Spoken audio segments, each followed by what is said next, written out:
બિહારમાં નીતિશ કુમારનો વિજય કે તેજસ્વી યાદવનો ઉદય, આજે થશે ફેસલો। 38 જિલ્લાના 46 મતદાન કેન્દ્રો પર બિહાર વિધાનસભાની 243 બેઠકો પર સવારે 8 વાગ્યાથી શરૂ થશે મતગણતરી। બપોરે 12 વાગ્યા સુધીમાં ચિત્ર થઈ જશે સ્પષ્ટ। અમેરિકામાં 43 દિવસ લાંબા શટડાઉનનો આવ્યો અંત। અમેરિકન પ્રમુખ ડોનાલ્ડ ટ્રમ્પે અત્યાર સુધીના સૌથી લાંબા શટડાઉન ખુલતું બિલ કર્યું મંજૂર। શટડાઉનના કારણે અમેરિકન અર્થતંત્રને $14 અબજનો જંગી નાણાકીય પડ્યો ફટકો। અમેરિકન પ્રમુખ ટ્રમ્પની H-1B પોલિસીનો અમેરિકાના નાણાપ્રધાન સ્કોટ બેસ્ટને કર્યો ખુલાસો। અમેરિકા આવો, અમેરિકન્સને શીખવાડો કામ અને પરત ફરો તમારા દેશમાંની ટ્રમ્પ સરકારની નીતિ। ઉત્પાદન ક્ષેત્રે બેઠા થવા H-1B વિઝાની મદદથી કુશળ કામદારોને લાવવા માંગે છે અમેરિકા। અમેરિકાના કેલિફોર્નિયામાં વિદેશીઓના 17,000 કમર્શિયલ ડ્રાઇવિંગ લાયસન્સ રદ। અમેરિકામાં રહેવાની પરવાનગી કરતા લાયસન્સની એક્સપાયરી મુદત વધુ હોય તેવા લોકોના લાયસન્સ રદ કરવાનો નિર્ણય। ભારતીય મૂળના સેંકડો ટ્રક ડ્રાઈવર પણ મુકાયા મુશ્કેલીમાં। ભારતનો વિકાસ દર 6.5% રહેવાનો મૂડીઝનું અનુમાન। આકરા ટેરિફ લાગતા અમેરિકા કેન્દ્રિત વેપાર પર ભારતે નિર્ભરતા ઘટાડી। નવા બજારો સુધી પહોંચ વધતા સપ્ટેમ્બરમાં ભારતના વિકાસ દરમાં 6.75% નોંધાયો વધારો। ઈરાનના મિસાઇલ પ્રોગ્રામ સાથે જોડાવા બદલ અમેરિકાના વિદેશ વિભાગે લીધા પગલાં। ભારત સહિત 7 દેશોની 32 સંસ્થાઓ અને વ્યક્તિઓ પર મૂક્યો પ્રતિબંધ। ભારત સ્થિત ફાર્મલેન પ્રાઇવેટ લિમિટેડને અમેરિકાએ સાંકળી યુએઈની કંપની માર્કો ક્લિન સાથે। યુએસએના પગલાથી ઈરાન, ચીન, હોંગકોંગ, યુએઈ, તુર્કી અને ભારતની કંપનીઝ પર વચ્ચે ભીંસ। વેપારના બહાને હૈદરાબાદથી એરંડા લઈને નીકળતા બાયોટેરરનો પર્દાફાશ। એરંડા પર પ્રોસેસ કરી બાયોટેરરની તૈયારી કરતા ડોક્ટર અહેમદથી વધુ ગુજરાત એટીએસના પુરુષાર્થને નસીબે આપ્યો સાથ। ગુજરાતમાંથી ઝડપાયેલા 3 આતંકી પૈકી ડોક્ટર અહેમદ સૈયદને લઈ એટીએસની ટીમ પહોંચી દિલ્હી। જુલાઈ મહિનામાં અહેમદ સૈયદે દિલ્હીમાં કર્યું હતું રોકાણ। દિલ્હીમાં ક્યાં રોકાયો હતો અને કોને મળ્યો હતો તે દિશામાં એટીએસ કરી રહી છે તપાસ। દિલ્હી બ્લાસ્ટને લઈને એક્શનમાં કેન્દ્ર સરકાર। ગૃહમંત્રી અમિત શાહની આઈબીના અધિકારીઓ અને એનએસએ સાથે બેઠક। આતંકીઓને કડક સજા અપાવવાની આપી ખાતરી। બોલ્યા, દોષિતોને આપીશું એવી સજા કે દુનિયા જોતી રહેશે। આતંકી હુમલાની તપાસમાં સૌથી મોટો ખુલાસો। વિસ્ફોટકો ભરેલી 32 કાર સાથે દેશમાં બ્લાસ્ટ કરવાની હતી તૈયારી। અત્યાર સુધી ધરપકડ કરાયેલા 8 આતંકીના ષડયંત્રનો પર્દાફાશ। કાનપુરથી પકડાયેલો આરિફ નીટમાં ઓલ ઇન્ડિયા 1008મો રેન્ક ધરાવતો ડોક્ટર। દિલ્હીમાં એન્ટ્રી કરતા સમયે આતંકી ઉમરનો સ્પષ્ટ વિડીયો આવ્યો સામે। વારંવાર સીસીટીવી કેમેરામાં જોઈ રહ્યો છે ઉમર। કારમાં પાછળના ભાગે રાખી હતી મોટી બેગ। બદરપુર બોર્ડર ટોલથી I-20 કારમાં દિલ્હીમાં એન્ટ્રી કરી આતંકી પૈસા ટોલવાળાને આપતો નજરે પડ્યો। દિલ્હી બ્લાસ્ટની તપાસ કરતી એજન્સીઓને અલ ફલાહ યુનિવર્સિટીમાંથી મળી બ્રેઝા કાર। બોમ્બ સ્ક્વોડની ટીમે કારની કરી તપાસ। ડોક્ટર શાહીનના નામે રજીસ્ટર્ડ છે સિલ્વર કલરની બ્રેઝા કાર।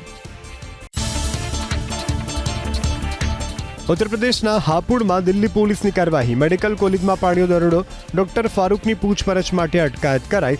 કાર બોમ્બ બ્લાસ્ટમાં સંડોવણી હોવાની આશંકા। દિલ્હી બ્લાસ્ટનું કાનપુર કનેક્શન। કાનપુરના કાર્ડિયોલોજિસ્ટ ડોક્ટર મોહમ્મદ આરિફની અટકાયત। ડોક્ટર આરિફનું આતંકી ઉમર સાથે હતું કનેક્શન। નિકટતાને કારણે ડોક્ટર આરિફની કરાઈ અટકાયત।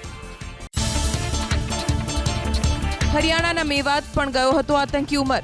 સીસીટીવીમાં જોવા મળી આતંકી ઉમરની કાર। ફિરોઝપુર નજીક આવેલા ટોલ નાકા પરથી પસાર થઈ હતી કાર। 10 નવેમ્બરે બપોરે 1:36નો વિડીયો આવ્યો સામે। દિલ્હી બ્લાસ્ટને લઈને જાહેર કરાઈ એડવાઇઝરી। યાત્રીઓને રેલવે સ્ટેશન પર ટ્રેનના ટાઈમિંગના 1 કલાક પહેલા પહોંચવાની સલાહ। એરપોર્ટ પર 3 કલાક વહેલા, જ્યારે મેટ્રો રેલવે સ્ટેશન પર 20 મિનિટ પહેલા પહોંચવાની અપીલ। ઉના તાલુકાના નવા બંદરમાં મસ્જિદમાંથી ઝડપાયા 3 શકમંદ કાશ્મીરી। તો માંગરોળમાંથી 2 શંકાસ્પદ કાશ્મીરીઓની પૂછપરછ શરૂ। મદ્રેસામાં ફાળો આપવા આવ્યાની ઝડપાયેલા 5 શકમંદોનું રટણ। દિલ્હી બ્લાસ્ટને પગલે દરિયાઈ કાંઠા વિસ્તારોમાં ચેકિંગ દરમિયાન પકડાયેલા શકમંદોની કેન્દ્રીય એજન્સીઓ કરી શકે છે પૂછપરછ.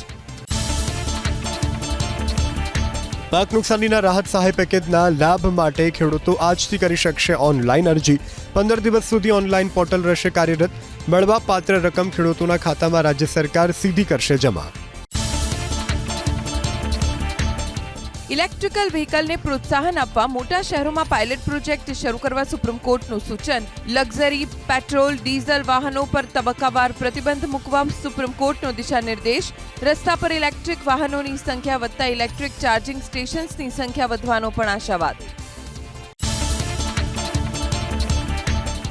પીએમ કિસાન સન્માન નિધિમાં હજારો લાભાર્થી શંકાના દાયરામાં. અરજીની ચકાસણી બાદ હપ્તો ચૂકવવા કેન્દ્રના નિર્દેશ. દેશમાં 35.5 લાખ ખેડૂતોને લાભાર્થીઓની યાદીમાંથી કરાયા છે દૂર. તો ગુજરાતમાંથી યોગ્યતા સિવાયના 2,62,000 નામ લાભાર્થીઓની યાદીમાંથી કરાયા છે કમી. રાષ્ટ્રીય ઉદ્યાન અને વન્યજીવ અભયારણ્યના હિતમાં સુપ્રીમ કોર્ટનો મહત્વનો નિર્ણય.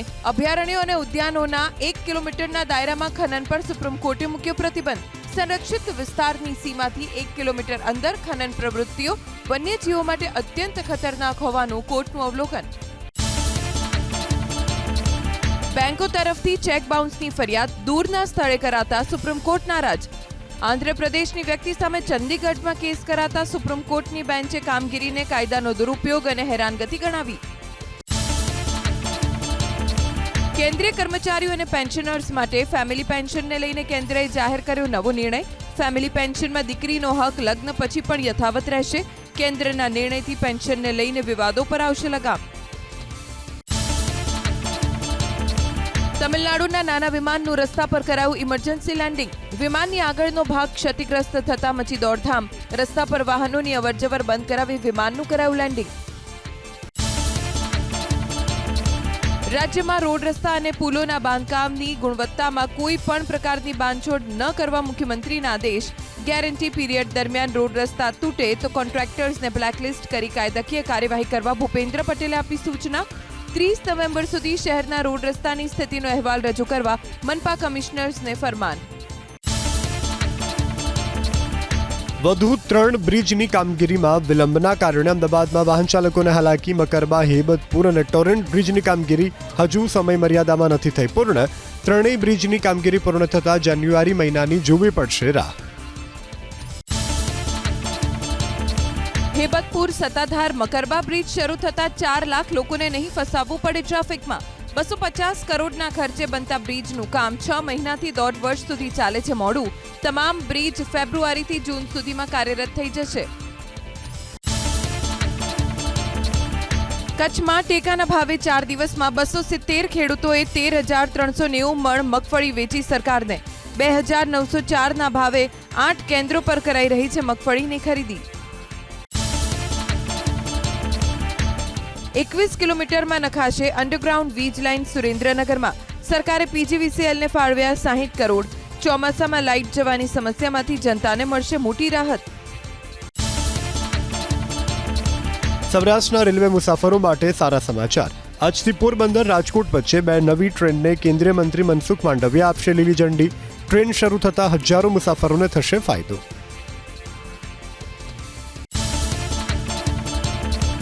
આજથી રાજ્યભરની 32,000થી વધુ શાળાઓમાં હાથ ધરાશે સ્કૂલ છોડનારા વિદ્યાર્થીઓનો સર્વે. આજથી 23 નવેમ્બર સુધી 6 થી 18 વર્ષની વયજૂથના વિદ્યાર્થીઓની સ્લમ અને બાંધકામ સાઇટ પર જઈ કરાશે તપાસ. અધૂરો અભ્યાસ છોડનારને પુનઃ પ્રવેશ અપાવવા કરાશે પ્રયાસ. ધોરણ 10 અને 12ની બોર્ડની આગામી પરીક્ષાનો CISE બોર્ડે જાહેર કર્યો કાર્યક્રમ. ધોરણ 10ની 17 ફેબ્રુઆરી અને ધોરણ 12ની 12 ફેબ્રુઆરીથી પરીક્ષા થશે શરૂ. ગુજરાતમાં CISEના 7,000 વિદ્યાર્થીઓ. વીજ વપરાશ વધતા નગરપાલિકાઓ માટે તૈયાર કરાયો એક્શન પ્લાન. નગરપાલિકાઓમાં હવે સ્માર્ટ લાઇટિંગ અંતર્ગત સ્ટ્રીટ લાઇટિંગમાં LED કરાઈ ફરજિયાત. શહેરી વિસ્તારોમાં સોલાર આધારિત LED સ્ટ્રીટ લાઇટથી વીજ બિલના બોજથી સ્થાનિક પ્રશાસનને મળશે રાહત. રાજકોટના નવાગામમાં હૈયું હચમચાવનારી ઘટના. માતાએ 2 દીકરીઓને મોતને ઘાટ ઉતારી પોતે પણ ગળે ફાંસો ખાઈ ટૂંકાવ્યું જીવન. આત્મહત્યાનું કારણ અકબર. અમદાવાદ ખ્યાતિકાંડ જેવી ઘટના બની જામનગરમાં. જેસીસી હાર્ટ ઇન્સ્ટિટ્યૂટે 1.5 વર્ષમાં પીએમજેવાય અંતર્ગત 800થી વધુ લોકોના હૃદય ચીર્યા. 105 તંદુરસ્ત દર્દીઓને સ્ટેન્ટ મૂકી આચરી ગેરરીતિ. હોસ્પિટલ પ્રશાસનને ડોક્ટર પાર્શ્વ વોરાની ગેરરીતિઓની જાણ થઈ છતાં 2 વાર માફ કર્યાનો ખુલાસો. હત્યા કેસમાં હિસ્ટ્રી શીટર શબ્બીર ઉર્ફે સલમાને ભચાઉ સેશન કોર્ટે ફટકારી આજીવન કેદની સજા. વર્ષ 2019માં મોબાઈલ બાબતે હિસ્ટ્રી શીટરે 21 વર્ષીય મહેશ કાનાની કરી હતી હત્યા. તત્કાલીન પીઆઈ BS સુથારની મજબૂત ચાર્જશીટ અને સરકારી વકીલ ધર્મેન્દ્રસિંહની અસરકારક દલીલની કુખ્યાતને મળી સજા. ગોંડલના અમિત ખૂટ આપઘાતના કેસમાં આરોપી રાજદીપસિંહ જાડેજા જેલ હવાલે. પોલીસે રાજદીપસિંહને કોર્ટમાં રજૂ કરતા 2 દિવસના મળ્યા હતા રિમાન્ડ. પિતા અનિરુદ્ધસિંહ જાડેજા અને પુત્ર રાજદીપસિંહ જાડેજા એક જ જેલમાં. રાજકોટ પોલીસે ગુજસી ટોક હેઠળ પકડેલા 11 આરોપીના 7 દિવસના રિમાન્ડ મંજૂર. મુરઘા ગેંગના 3 આરોપીના પણ 9 દિવસના રિમાન્ડ મંજૂર. પોલીસે સમીર ઉર્ફે મુરઘો ટકો પઠાણ, સોહિલ ચાનિયા અને શાહનવાઝની કરી હતી ધરપકડ. સુરતમાં આરએફઓ સોનલ સોલંકી પર ફાયરિંગ કરવાના કેસમાં કોર્ટે પતિ નિકુંજ ગોસ્વામીના 7 દિવસના રિમાન્ડ કર્યા મંજૂર. સોપારીના કેટલા રૂપિયા અપાયા, કેટલા સમયથી જીપીએસથી રેકી થતી હતી તેની થશે તપાસ. ગુનામાં ઉપયોગમાં લેવાયેલી ગન વિશે આરોપી હકીકત ન જણાવતો હોવાનો પોલીસનો દાવો. ભાવનગરમાં 2 મહિલા પોલીસ કોન્સ્ટેબલ સામે નોંધાઈ પોલીસ ફરિયાદ. એટ્રોસિટીના ગુનામાં ફરાર આરોપીને પોતાના ઘરે આશરો આપ્યો હોવાનો આરોપ. કોન્સ્ટેબલના ઘરમાંથી દારૂની બોટલ પણ મળી આવી. ભાવનગર જિલ્લા પોલીસ વડાએ બોલાવ્યો સપાટો. જિલ્લાના વિવિધ પોલીસ સ્ટેશનમાં ફરજ બજાવતા 7 પોલીસ કર્મચારીઓને કર્યા સસ્પેન્ડ. ફરજમાં બેદરકારી દાખવવા બદલ એસપી નીતેશ પાંડેએ કર્યા સસ્પેન્ડ. બેદરકાર પોલીસ કર્મચારીઓમાં વ્યાપ્યો ફફડાટ. રાજકોટ જિલ્લાના ધોરાજીમાં 25 લોકો બન્યા ઝાડા ઉલટીનો ભોગ. 5 પીરવાડી વિસ્તારમાં રહેતા 25 લોકોને ઝાડા ઉલટી થતા સિવિલ હોસ્પિટલમાં ખસેડવામાં આવ્યા હતા. દૂષિત પાણીના કારણે રોગચાળાનો ભોગ બન્યા હોવાનો સ્થાનિકોનો દાવો. પાણીની લાઇનમાં દૂષિત પાણી ભળ્યું હોવાની આશંકા.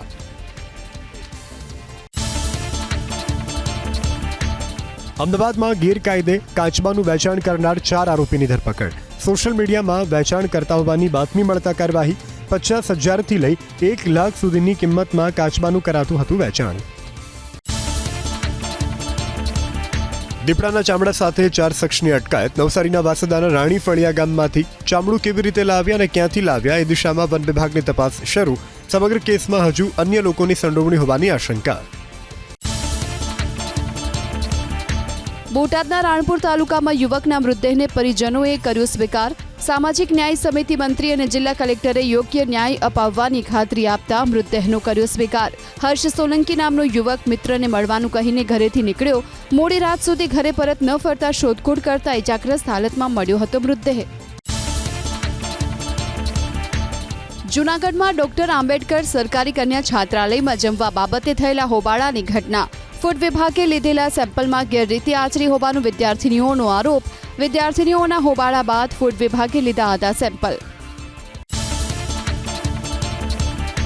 અમદાવાદમાં વિવાદિત હાટકેશ્વર બ્રિજ તોડવાની કામગીરી 35% પૂર્ણ. 6 મહિનામાં બ્રિજને ઉતારી લેવામાં આવશે. બ્રિજ તોડ્યા બાદ નહીં બને નવો બ્રિજ. બ્રિજ તોડ્યા બાદ તાત્કાલિક રોડ બનાવવામાં આવશે. રાજકોટ જેતપુર નેશનલ હાઈવેનું કામ ઝડપથી પૂર્ણ કરવા કેન્દ્રીય મંત્રી મનસુખ માંડવિયાએ આપી સૂચના. નેશનલ હાઈવે ઓથોરિટીના અધિકારીઓ સાથે રાજકોટમાં યોજી બેઠક. નેશનલ હાઈવે સંબંધિત પ્રશ્નોની કરી સમીક્ષા. રાજકોટ જેતપુર નેશનલ હાઈવેનું કામ પૂર્ણ ન થતા વાહન ચાલકો ભારે પરેશાન. એએમસીના કમ્યુનિટી હેલ્થ સેન્ટરમાં લાગશે એસી. ગર્ભવતી મહિલાઓને ધ્યાનમાં રાખીને લેવાયો નિર્ણય. ગરમીની સિઝનમાં ગર્ભવતી મહિલા દર્દીઓને હાલાકી ન પડે તે માટે 12 સીએચસી સેન્ટરમાં લાગશે એસી.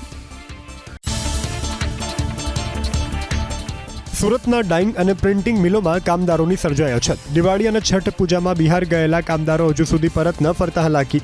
કારીગરોને ટિકિટ ભાડું આપી પરત લાવવાની આવી નોબત. લેબરના અભાવે 50% થઈ રહ્યું છે કામકાજ. ટોરેન્ટ ગ્રુપના UNM ફાઉન્ડેશન તરફથી અભિવ્યક્તિ ધ સિટી આર્ટ્સ પ્રોજેક્ટની શરૂઆત. સ્ટોરીઝ વેઇટિંગનું બી ટોલ્ડથી થીમ હેઠળ અમદાવાદમાં અભિવ્યક્તિની 7મી આવૃત્તિનો આરંભ. 16 રાજ્યોમાં 140 કલાકારો પોતાની મૌલિક કલાત્મક કૃતિઓ કરશે રજૂ. 15 દિવસ સુધી 3 સ્થળોએ યોજાશે કાર્યક્રમ. સિંચાઈનું પાણી ન મળતા મહેસાણા જિલ્લાના ખેડૂતો પરેશાન. નર્મદાની કેનાલમાં સિંચાઈ માટે પાણી છોડવામાં ન આવતું હોવાનો બહુચરાજી અને જોટાણાના ખેડૂતોનો આરોપ. પાણીના અભાવે બગડી રહ્યો છે પાક. અધિકારીના મતે 3-4 દિવસમાં છોડાશે પાણી. હેલ્લારો ફિલ્મની અભિનેત્રી નીલમ પંચાલને અમદાવાદમાં થયો કડવો અનુભવ. કાલુપુર રેલવે સ્ટેશન જતા કેબ ડ્રાઈવરે ધમકી આપી. અભિનેત્રીની પોસ્ટથી અમદાવાદ પોલીસ તાત્કાલિક દોડી. પોલીસ ફરિયાદ બાદ ટેક્સી ડ્રાઈવરની પણ તપાસ હાથ ધરાઈ. મતદાર યાદી સુધારણા કાર્યક્રમ અંતર્ગત ફોર્મ વિતરણની કચ્છમાં પૂર્ણ થઈ 91% કામગીરી. 16,90,000 મતદાર સામે થયું 15,51,000 એન્યુમરેશન ફોર્મનું વિતરણ. 15, 16 તેમજ 22 અને 23 નવેમ્બરે BLO સુધારણા કેન્દ્રો પર રહેશે ઉપસ્થિત. મતદાર યાદી વેરિફિકેશનનું એન્યુમરેશન ફોર્મ ન મળ્યું હોય તો ભરી શકાશે ઓનલાઈન. ECI નેટની વેબસાઇટ પરથી ફોર્મ ભરી કરાવી શકાશે verification. Book a call with BLO મારફતે પણ મળશે સેવા. મતદાર યાદી ખાસ સઘન સુધારણા કાર્યક્રમ અંતર્ગત અમદાવાદમાં યોજાશે કેમ્પ. સ્થળાંતર કરનારા મતદારો માટે શહેરના વિવિધ વિસ્તારમાં શનિ રવિ યોજાશે કેમ્પ. મતદારોએ એન્યુમરેશન ફોર્મ સરળતાથી મળી શકે અને ભરી પરત આપી શકે તે માટે કેમ્પનું કરાયું આયોજન. પ્રાકૃતિક કૃષિનો વ્યાપ વધે અને ખેડૂતોને પ્રોત્સાહન મળે તે માટે ગાંધીનગરમાં યોજાઈ બેઠક. આચાર્ય દેવવ્રતજીના અધ્યક્ષસ્થાને રાજ્યકક્ષાની યોજાયેલી બેઠકમાં કૃષિમંત્રી જીતુ વાઘાણી રહ્યા ઉપસ્થિત. પ્રાકૃતિક કૃષિના આધાર સ્તંભ સમાન દેશી ગાયોની સંખ્યામાં વધારો કરવા રાજ્યપાલે આપ્યા સૂચનો. આવતીકાલે પ્રધાનમંત્રી મોદી ગુજરાતના પ્રવાસે. ગુજરાત પ્રવાસ દરમિયાન PM મોદી સુરતના અંત્રોલીના બુલેટ ટ્રેન સ્ટેશનની લેશે મુલાકાત. PMના પ્રવાસને લઈને સુરત પોલીસે નેશનલ હાઈવે 48 અને 53 પર વાહન વ્યવહારમાં કરાશે અસ્થાયી ફેરફાર. સાતપુડાની ગિરિમાળામાં આવેલા યહાં મોગી માતા દેવમોગરા ધામના દર્શન કરશે પ્રધાનમંત્રી નરેન્દ્ર મોદી. દેવમોગરા ધામમાં બિરાજમાન છે આદિજાતિ સમાજના કુળદેવી. બિરસા મુંડાની 150મી જન્મજયંતિની ઉજવણીમાં ઉપસ્થિત રહેશે પ્રધાનમંત્રી નરેન્દ્ર મોદી. સરદાર વલ્લભભાઈ પટેલની 150મી જન્મજયંતિ પર અમદાવાદમાં યોજાશે પદયાત્રા. 17 નવેમ્બરના આંબલીથી ગુમા સુધી 6 કિલોમીટરની યોજાશે પદયાત્રા. મુખ્યમંત્રી ભૂપેન્દ્ર પટેલ રહેશે ઉપસ્થિત. જનજાતિ ગૌરવ વર્ષ નિમિત્તે તાપી જિલ્લામાં શાળાના બાળકોએ બનાવી ભગવાન બિરસા મુંડાની પ્રતિકૃતિ. જિલ્લા કલેક્ટર, વહીવટદારો સહિતના અધિકારીઓ અને ધારાસભ્ય રહ્યા ઉપસ્થિત. ભગવાન બિરસા મુંડાની પ્રતિકૃતિ બની લોકો માટે આકર્ષણનું કેન્દ્ર. અમદાવાદ જિલ્લાના શિયાળ ગામે જનજાતીય ગૌરવ ઉત્સાહની કરાઈ ઉજવણી. શિયાળ અને અન્ય ગામોમાં વસવાટ કરતા જનજાતીય સમુદાયના લોકોને વિવિધ સરકારી યોજનાઓના લાભોનું કરાયું વિતરણ. તો પ્રાકૃતિક ખેતી કરતા પ્રગતિશીલ ખેડૂતોનું કરાયું સન્માન. રાજ્યની સૌથી મોટી MJ લાઇબ્રેરીમાં આજીવન સભ્ય બનવાની ફી પર 50% ડિસ્કાઉન્ટ. 1 માસ સુધીમાં સભ્યપદ માટે અરજી કરો તો ભરવા પડશે ₹1,500. MJ લાઇબ્રેરીની આજીવન સભ્ય ફી છે ₹3,000. છત્તીસગઢમાં શરાબ કૌભાંડને લઈને ઈડીની મોટી કાર્યવાહી. પૂર્વ મુખ્યમંત્રી ભૂપેશ બઘેલના પુત્ર ચૈતન્ય બઘેલની 61 કરોડ 20 લાખ રૂપિયાની સંપત્તિ જપ્ત. 364 પ્લોટ, જમીન, બેંક બેલેન્સ અને FD પણ સામેલ.